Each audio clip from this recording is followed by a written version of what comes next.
It's the persona of it all. It's the posturing. It's the false self. It's the chameleon self that can draw people in. So this is a response to a YouTube question we got. So here it is. Okay, so this person said, everyone gets grumpy and insecure. So Dr. Ramani, when does that cross the line to narcissism? And what are some more healthy ways to be grumpy and insecure? Being raised by narcissists can mean we lack healthy examples. Can those be learned? And my answer to that would be yes, we do, and yes, we can. Again, insecurity in the world we're in right now is very common. And on top of that, everyone does get grumpy at times. In fact, show me someone who never gets grumpy, and then there's a whole different set of problems. Grumpiness can be a manifestation of frustration, anger, a bad day. But the other thing we know is that narcissistic people can be quite irritable and frankly quite grumpy. Not all the time, but sometimes a lot of the time. Grandiose narcissistic folks, even those communal narcissistic folks, can actually be quite charming and charismatic at times. They can be fun, they can be extroverted, they can be the life of the party. So not all narcissistic people are grumpy all of the time. But when we look at vulnerable and malignant, and frankly at times at the self-righteous narcissistic folks, we tend to see a bit more grumpiness, sometimes a lot of grumpiness. And they're kind of chronically malcontented and irritable, right? So to your question is, when does that cross the line into something we'd see more in narcissism? So now if you're dealing with a grumpy person, but they generally have intact empathy, they're not entitled, they're not super selfish, they're not grandiose, they're not arrogant, they hold up their half of the relationship, but they just hold it up in a grumpy way. Basically, they're just a grumpy person, but not a mean person. Then they may not be narcissistic. There could be other things happening, including some depressive stuff. And some people who are depressed, or we call dysphoric, can look chronically irritable. These could also be people who are temporarily down on their luck. They may also have other issues in their life happening, and they may even have a history of trauma. In order for grumpiness to be a narcissism thing, you have to have the other narcissistic stuff going on for it to be narcissism. Now, odds are that a person who is chronically grumpy, they tend not always to be very nice. They may say insensitive things. They may not care who they hurt with those insensitive things. They may feel that their needs should be prioritized. So the odds that the grumpy person is narcissistic is probably higher than for an average person, but it's not a slam dunk. But what about for the rest of us? What are we supposed to do with our grumpiness so we don't come off as jerks and learn healthier ways to sort of navigate those grumpy times? First, remember that the grumpiness is a sign. It's usually a sign that we are uncomfortable. So if you're grumpy, ask yourself, what's making you uncomfortable? Is it something that happened? Something that someone said? Life not going the way you had hoped or wanted it to? A sense of powerlessness, a sense of helplessness? So in your question, you said, when we are raised by narcissistic people, we don't have healthy examples. And that's absolutely true. And the grumpiness can also be a holdover from that sense of helplessness and lack of attunement we faced in childhood. The grumpiness could also be the learning that comes from observing this kind of grumpiness in your midst as a child. But the grumpiness can be unsettling because it can leave you feeling that you're just like the grumpy people in your family. Like, see, we're all grumpy together. In narcissistic family systems, we do not see healthy, well-regulated problem solving or coping. We tend to see yelling and screaming and domination and blaming other people. So as we go on through your question, it's interesting. What are healthy ways to be grumpy and insecure, right? It's a good question. Let's start with the grumpy part. Healthy grumpiness, let's just call it that, has a key element. And healthy grumpiness, the key to that is not taking our grumpiness out on other people and to own it while it's happening. Narcissistic grumpiness is just atrocious because grumpy narcissistic people lash out at other people or blame other people. But if we're going to call this healthy grumpiness, involves being accountable. It means taking ownership. It means exploring it within ourselves and being curious about our grumpiness, but not blaming other people for our emotions and moods. It's in essence, receive that grumpiness as a signal. Maybe it's you need to take a minute to yourself or do something that helps you regulate that emotion, exercise or go outside or take a shower or breathe or meditate, do a hobby that you love, even get distracted just to get centered, or ask for what you need in a given moment. You might want to say to folks like, I think I need a minute. Emotions are often a sign for us to stop for a minute, maybe take care of ourselves, give ourselves a minute. And grumpiness, like all feelings, will pass. But when we're in the middle of the grumpy storm, we may have these uncomfortable thoughts, such as, I'm just like my grumpy narcissistic parent. I'm the one who's the problem. Emotions are just signs. You read them. You aren't defined by them. While you're in them, it feels like they're going to last forever, but they don't. And also recognize that you can regulate emotions in a healthy way, even though you were never shown that. Now, this issue of insecurity and talking about healthy insecurity, that's a different issue. The best way to make insecurity more healthy is to view it as vulnerability. What's the origin story of your insecurity? How does it protect you? What are the messages that you received about yourself through your life? Now remember, when narcissistic people are insecure, and all narcissistic people are insecure, it comes because of the delusional sense that they hold for themselves that they need to be perfect, that they have to be viewed as special and extraordinary, and anything that even pings in them a little sense that they're imperfect leads them to rage.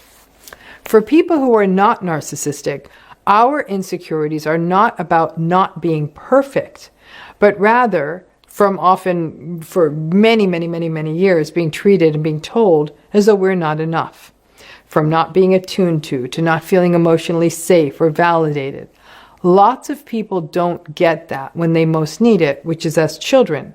And if you have a narcissistic parent or parents or other family members, you definitely didn't get it. The insecurity that comes from having a narcissistic parent is about that inconsistency, that lack of psychological safety, of having to anticipate what your parent wants, of having to learn to read their mind and being what they want. And to top it off, narcissistic parents can withhold and withdraw when their child is not what they want them to be, or punish or shame the child when the child asks for anything that the parent doesn't want to be, and shames the child for the parent's own sense of inadequacy. Now, if that's not a recipe for insecurity, I don't know what is.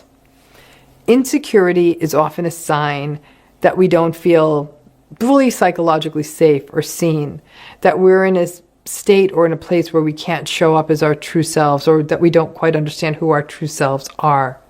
Insecurity is also that tendency to compare ourselves to other people, rather than being aware of our own separate strengths and weaknesses. Insecurity is the internalized shame that narcissistic people, parents typically, often project onto us and require us to carry if we're going to be in a relationship with them. I can't say confidently it ever fully goes away, but recognizing insecurity as a vulnerability instead of a weakness, and being self-compassionate in the face of it, understanding how in some ways it keeps us sort of pseudo-safe to be insecure by stopping us from taking chances or striving, and by holding back, we can avoid the possibility of failure and then ultimately the mockery of that narcissistic parent or other narcissistic voices we've internalized. Then the insecurity becomes a part of us that we can ultimately show compassion to, but not let the insecurity run the show of our lives. So short answer, yes, it can be learned and reframed and met. This insecurity can be met in a more compassionate manner.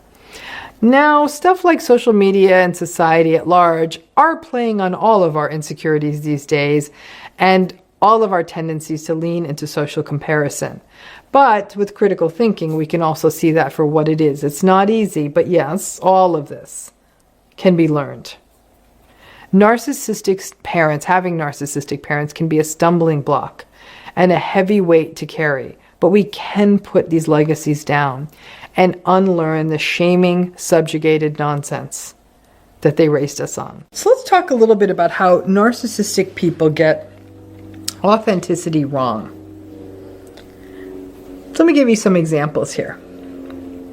He says what he wants and doesn't care what anybody thinks or how anybody feels about it. I admire that, and I want to be like that. Okay. Now that line there was something I read in an article that was shared by a younger man who was emulating an older narcissistic man whom he saw as a role model. The older man, the narcissistic man, does what he wants, says what he wants, is pretty much enabled and emboldened by everyone around him, and he gets away with it. So there's very little that's ever going to stop him. The younger man admires this, and he wanted to be able to share his opinions, many of which were unkind and uncompassionate, but he didn't care. In his book, he wanted permission to be authentic. And in the old guy's book, and now he is the admirer, authenticity is basically to unapologetically do and say what you want.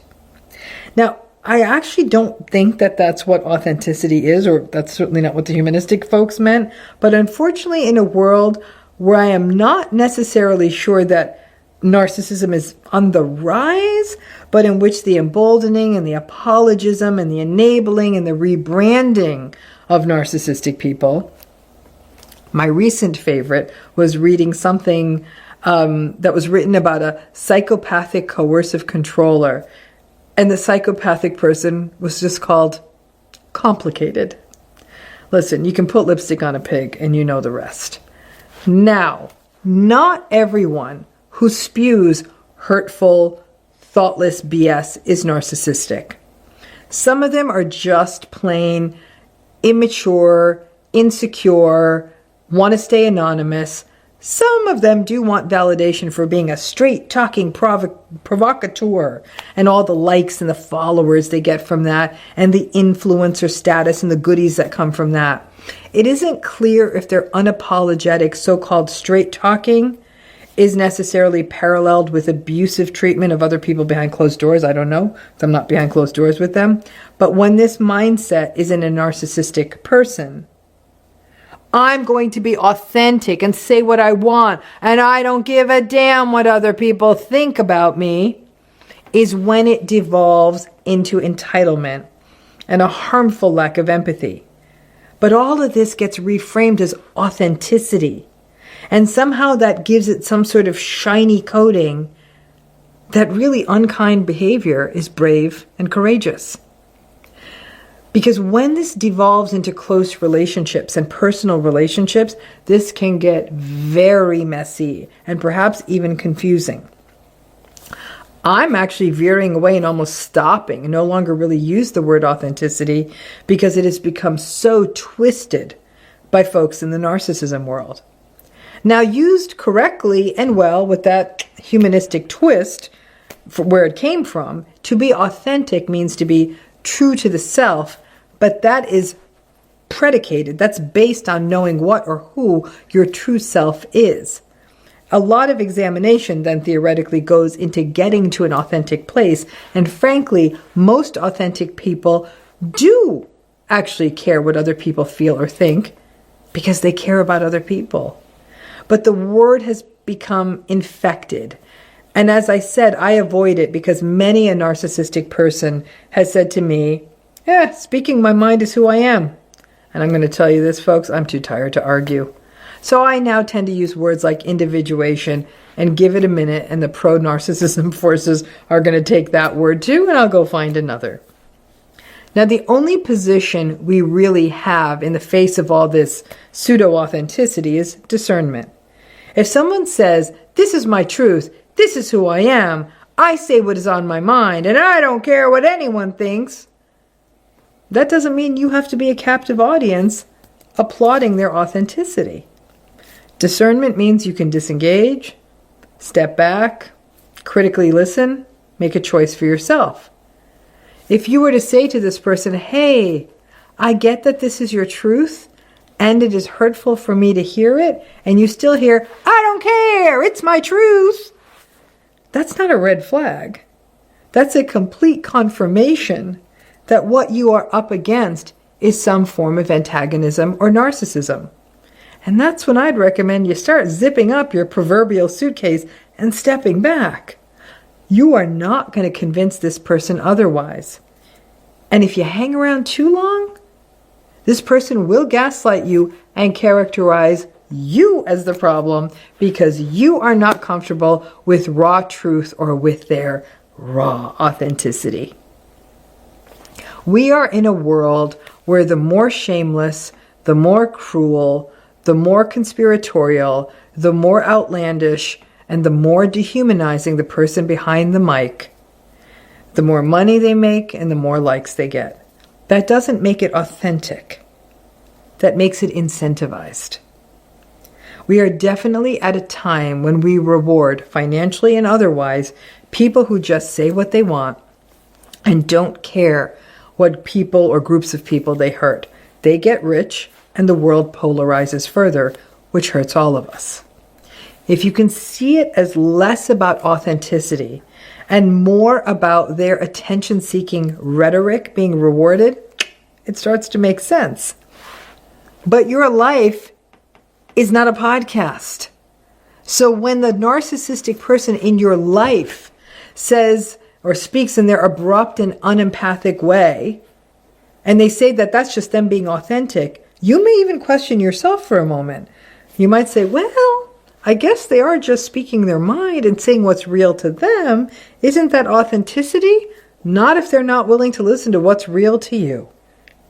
Personally, I do believe that there is a way to speak one's mind and not hurt someone else, but what I know. On a podcast or when someone is sharing opinions on social media or the like, opinions that are drastically different than our own, we can see it for the entertainment it is.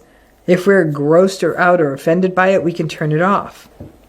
But when this is happening in our lives and hurtful words and invalidating words are flying at us from a partner, a friend, a family member, or a colleague, you do start to wonder if maybe you're the problem. Or maybe you start to wonder if you don't quite understand what authenticity is correctly. And of course, that raises a much bigger philosophical and psychological issue. Are some people authentically assholes? It's tricky. Is a person's narcissism their authentic self? Or is it what many other psychologists argue, that it's a post-traumatic state, a byproduct of an adverse childhood or an overindulged one? And does that imply that somewhere deep down in a psychological cavern of the narcissistic person's soul, therein lies the authentic version of themselves? Is authenticity always someone being good? And narcissism makes this conversation tricky.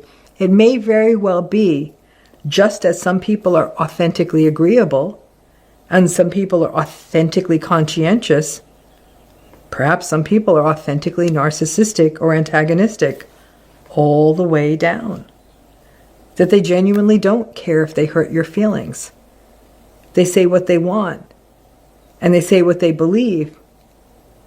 And that's authentic to them. Because if that's the case, if their authentic self is a person that hurts you, what does that mean? In the healthiest telling of the story, it means that recognizing that being in this relationship is always going to hurt. It's who they are. Scorpion stings. Narcissistic person hurts. Perhaps it's the natural order of things. Listen, it doesn't mean you have to get up and leave or go no contact, but it does mean that this is what it is. And it's always going to feel a little icky. If someone shows you who they are, then not only a page out of Maya Angelou, not only do you then believe them, but also recognize that it may simply be who they are. The longer I do this work, the less convinced I become that authenticity is always a good thing. I think far more important than authenticity is discernment. Because some people's authentic selves may simply not work for us, or may not even be safe for us, and that's okay. But one of the key elements, if a person wants to speak their mind, speak their truth, and that's authentic to them. And even if it's completely at odds with what you believe, shouldn't that authentic person then be able to hear your reality without shooting it down, doubting it, or telling you it's wrong?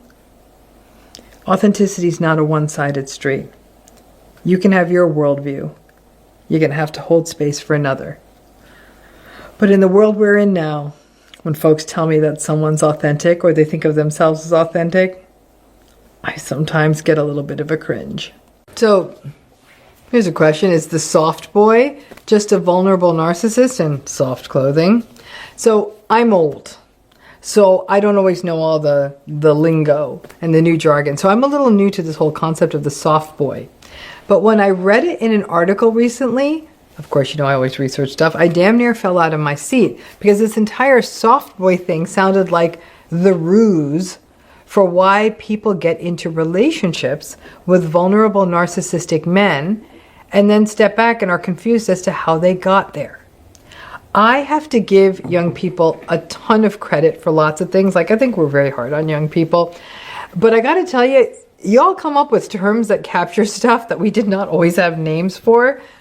It gives me a little solace to believe that younger generations may actually be more sort of on it when it comes to recognizing red flags and calling them and seeing them straight than their forebears. Okay, so now, anyhow, anyone watching this who, like me, was as naive as me until recently, you may wonder, what is a soft boy? Now, this is the best I was able to discern based on my reading many articles about this, that a soft boy is men who present as open and gentle, nice, and emotionally sensitive and vulnerable. But this sort of softy soft emotional gentleness may actually be a ruse to get partners, especially female partners, women who are partners. So they're not walking around with their muscle shirts and their status conscious clothes, but they're more soft and approachable. These soft boys may be a little bit more aesthetically leaning. They may care about things like art or literature, or intellectual stuff, or self-awareness stuff.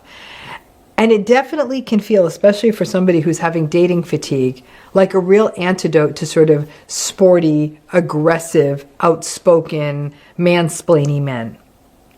It's the manipulative part of the soft boy. That element of it jumped out at me. The emotional softness sounds like what I often term the paradoxical love bombing element that we do often observe in vulnerable narcissistic relationships. Instead of the sort of grandiose, flashy car, flashy restaurant, incessant text messages, expensive gifts, saying nonsense like I've never felt this way about anyone before, BS, the unmistakable love bombing stuff. The paradoxical love bomb, the vulnerable narcissistic love bomb, is more of like sharing anxieties and sharing sad stories about the past. And especially if you're coming off of a grandiose or malignant or otherwise toxic relationship, this soft boy stuff is seductive. And it can actually be quite disarming, especially if you don't know what you're looking at. The manipulative nature of the softness is sort of the core issue, the core problem in this whole soft boy presentation. If this was just people who are being vulnerable and open, it's not a problem. Now, as I said, clinically, I have seen this play out for folks. I just didn't realize that this stuff had a name. Because where this whole soft boy thing can really go soft is when the relationship starts to hit the devaluation phase, which always happens with these dynamics. One theme that shows up is that it appears that these sort of manipulative soft boys use their pseudo-therapy-ish soft boy gentleness to start painting you as crazy or somehow off, saying things to you like, well, maybe if you just took better care of yourself, you wouldn't always be so stressed. Now, this is doubly galling, because it's happening because you're stressed because this soft boy isn't actually acting like a grown-up. Or let's say if in the relationship you express anger or concern or frustration with something that they do or say, or you set a boundary. You may get psychobabble, like them saying like, maybe you need to talk to someone. Getting therapy makes you strong. Or you seem to be having a hard time. At which point you want to scream at the moon because no, you don't need to talk to someone. But the whole soft boy thing then starts to feel a bit self-righteous and gaslighting.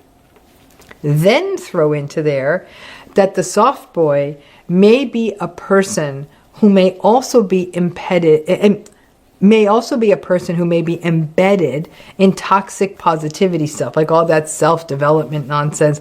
Maybe they've been in lots of therapy or they go to lots of therapy, and somehow they speak authoritatively about mental health as though they have been a therapist for years too. Like they know everything about mental health. Now, this particular soft boyish style can be disarming, again, because it doesn't file under the usual hard-hitting, in-your-face, can't miss it, red flaggy, antagonistic stuff. With soft boy types, the manipulation and gaslighting is more subtle, and it is often framed as concern for all the things that are wrong with you. You don't exercise enough. You don't eat enough organic vegetables. I'm worried you don't meditate enough. Or I'm worried that you're doing too much consumerism. You get the idea. The tricky bit with the soft boy, vulnerable, narcissistic type is the enablers, isn't it always?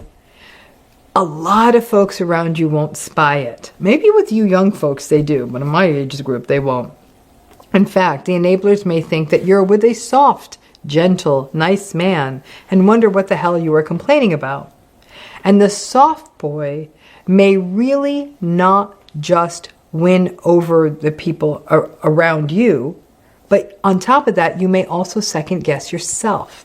Because the trauma-bonded pattern of the soft boy vulnerability and gentleness and openness against, like contrasted against patterns such as their passive aggression, entitlement, the self-righteousness, victimhood, manipulation, gaslighting, it can really keep you stuck.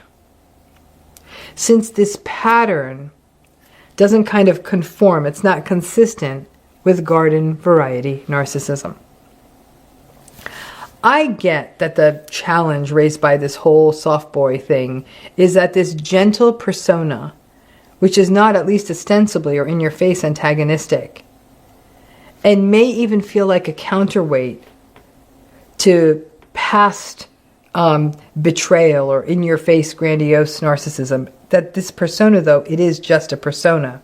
And when the soft boy's back is against the wall, or when you finally really exert yourself, or when you may not yield on what it is they want, well, then you still may not see someone who is raging or angry or screaming or shouting. But instead, you may see someone whose so-called softness may end up being more confusing and may even magnify the pity, the guilt, and the shame part of the trauma bond, which I actually think often keeps people more stuck. This is even more so if this is something that you were hoping to find in a partner, this sort of softness, or it may represent a big difference from something you had in the past. For example, parents. You may have had parents who were not emotionally open or available, or past relationships where someone didn't have these qualities. Initially, in a soft boy relationship, I can see how you may feel very seen, heard, loved, and even calmed.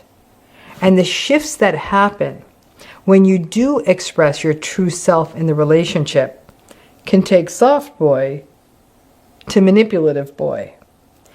Now, my read on the soft boy is that certainly that not all gentle, kind, vulnerable people, certainly men, are this. It's not. It's the persona of it all. It's the posturing. It's the false self. It's the chameleon self that can draw people in. But over time, it doesn't matter how soft it is the softness of what you put on top of gaslighting and manipulation. Those interpersonal tactics still suck. And when those are hidden under gentleness, talk about the wolf in sheep's clothing. That's a lot of soft wool on top of that toxic wolf. So, as if they need another win, here's another win for the narcissistic folks. There is a decent possibility that they might be cooler than us, and the data supports it. An article in the journal Experimental Psychology that was written by Todd Pizzuti, Caleb Warren, and Jinji Chen. I want to give them a shout out because I really liked the article. They studied what makes a person good versus what makes a person cool. And they looked at this across cultures around the world. While there was some overlap between cool people and good people, there were some traits and patterns that the cool people had that didn't overlap with the good people. So let's start with the good people, because why not, right? Let's start with the good people first. Now, the good people, compared to the cool people, the good people they followed rules more. They were what we call more conforming. So they followed rules. They do what they're asked. They don't deviate from what the group wants that much. They're more traditional, warm, agreeable, universalistic, conscientious, and calm than the cool people. Those all sound like lovely qualities. I can see why they're called good people.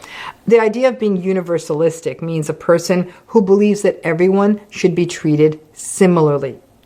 And it's a sort of caring for the larger world, this idea that everyone deserves justice, or being open to other points of view respectfully, and different kinds of people, and caring about the environment. I like that whole universalistic thing. Now, what about the cool people? Well, the cool people, compared to the good people, were more extroverted, hedonistic, or like pleasure-seeking, powerful, adventurous, open, and autonomous. Now again, the word hedonistic refers to pleasure-seeking and the idea of making pleasure and enjoyment a priority. In this study, to be more open referred being more open to new experiences.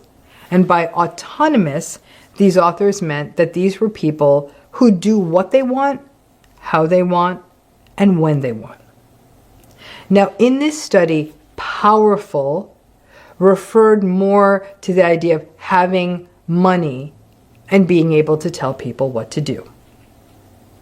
And these authors found that this framework for coolness and these findings about coolness were actually consistent across a wide array of cultures around the world. The authors suggest that coolness is a form of status. So it's a state that people may want to pursue. And cool people are then considered people with higher social status. It's like hip cred. But while all of the cool traits are not indicative of narcissism per se, let's face it, a lot of them are patterns that tend to be part of that whole narcissism complex, especially extroversion, hedonism, power, and the insistence on doing things their way, heaven and hell be damned.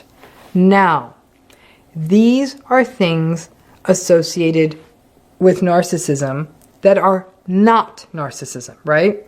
Obviously, narcissism takes in more territory, including things like the low variable empathy and the entitlement and the grandiosity and the attention seeking, etc., etc. You know the list. But coolness as status, well, again, narcissistic people are very status oriented. The authors also make the point that cool people also lean more into innovation and they foster innovation. Perhaps that relates to the idea, especially in our current time, of the current cult of genius, especially tech genius. These are often people who actually have relatively low levels of empathy and behave really badly, but golly, are they cool. So cool and good aren't the same according to these folks. Those good folks, well, they map onto the stuff we see in personality traits like agreeableness, and then sprinkle in some empathy and conscientiousness, which interestingly is the personality type which is like the most likely to get stuck in narcissistic relationships. You can see how that list of good traits could make a person more vulnerable to trauma bonding and making excuses and not wanting to break away from a family or a relationship, that traditionalism piece. Now, this can mean that there is a higher probability for narcissistic people to have these cool traits, right? Because they kind of map on. And if the cool traits are the traits that you observed or you take note of, especially when you first meet someone or you see them on social media, listen, an extroverted, hedonistic, powerful, adventurous, open, and autonomous person on social media is living life on their terms, having fun all the time, and making it a priority, trying new things, and is a boss. You know that in this day and age that's considered attractive. So you may be drawn to their coolness. But again, from a sheer probability standpoint, they may also have some of that narcissistic stuff that correlates with those coolness traits. Again, it's probability. It's like betting on a horse race. Not a horse I'd bet on. Probability means likely, right? So if the clouds are in the sky and the temperature is changing and the winds are kicking up, it is probable. It's a probability. It's likely that a storm is coming. It's not definite, but I definitely close the doors and take an umbrella. If a person has come to your house in the past and they have left a mess, and then some things were missing, and then they borrowed your car and returned it with a dent, the probability is that when they ask you to borrow money, they aren't going to return it. At least not in a timely manner. They might, but it's not a good bet. And in that same probability vein, there seems to be a decent probability that a cool person may also have some of the other antagonistic / narcissistic traits. But the draw and the attraction or the intrigue, easily now you can see to a narcissistic person, is the cool factor. And the fact that society places a premium, especially in a social media society, on hipness or coolness. And to the degree it means that this cool person is an open thinker or an innovator, that can really feel quite enticing. So let's take it all back to the time in our lives when cool really seemed to matter most. I mean, let's face it. Those cool kids, they had it made in middle school and high school, didn't they? Things seemed to come easy to them.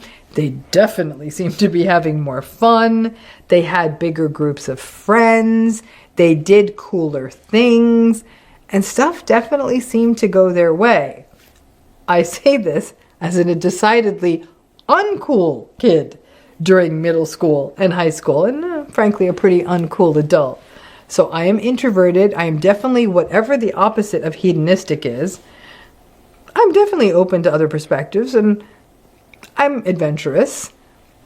But I do have to say, I remember even back then, as a kid, I looked at the breezy ease of cool adults, and even now as an adult, I look at the breezy ease of cool adults with a bit of curiosity, awe, and a little envy. And what I love about this study done by these authors is that you can easily see how there are cool adults out there who may not be narcissistic. They may just be cool, Maybe not as warm and lovey as those good people, who personally are more of my jam. But cool, I'm cool and not narcissistic. Those are people could just be folks who live on their own terms and live big in a world that places a lot of value of do what you want when you want. Maybe they're cool because they're different. Maybe they're cool because they're different than the people we may not consider cool, like our parents, or people in our lives that are more traditional and maybe not as inspirational or aspirational, but they're steady and they're safe. Listen to me. I want to live in the world where the good ones are the cool ones, but clearly this data and this research shows that that ain't happening. What I hope that these authors do, I hope you're listening, I hope they do a follow-up study where they look at correlations between coolness and narcissism and antagonism and dark tetrad type stuff. Because to me, that's the next step in understanding this. But as I said, going from a straight probability standpoint, cool and narcissism, according to their data, seem to have some real shared patterns. So that means you can admire the cool folks or even covet the clothes they wear, the vacations they take, or the cars they drive, or even want to hang out with them for a minute.